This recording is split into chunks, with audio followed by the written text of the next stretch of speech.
you cannot treat a child care home different than any single or multifamily dwelling. So what I'm curious about is this business that's going to be coming into a single potentially family home is to be treated no different, according to this part of the section of the bill, treat no difference, again, a business treated no difference than an actual house dwelling that is currently established there.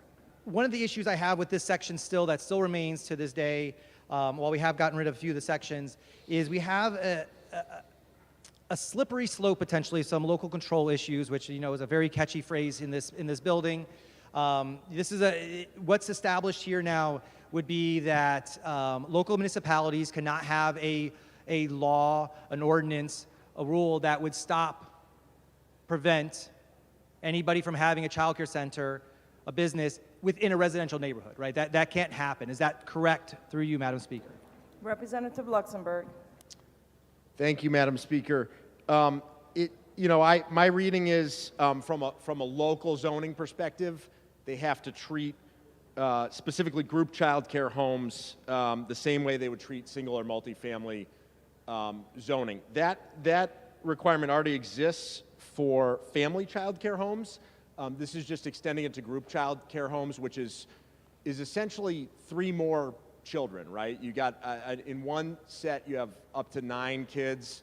This is taking it up to 12. In a scenario where someone's not the actual owner, right, where they're maybe a tenant at a house through a housing provider, how does one go about making those changes to that facility that might be needed to get up to code, let's say, for a child care center? Is that on the responsibility of the business owner, thus the tenant in that scenario, or is that burden on the housing provider?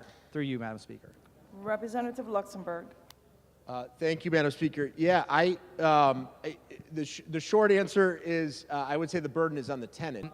About in section 1A, about prohibiting in a residential zone any family child care home or group child care home, not requiring any kind of special zoning permit or anything. There's not a permit that's to be allowed that someone has to go and ask the town to be able to open this up so that they don't have a problem with a group child care home, because they have to go through a hurdle through the town. So just to clarify, that's also one of the changes there that they're not able to have as they go forward.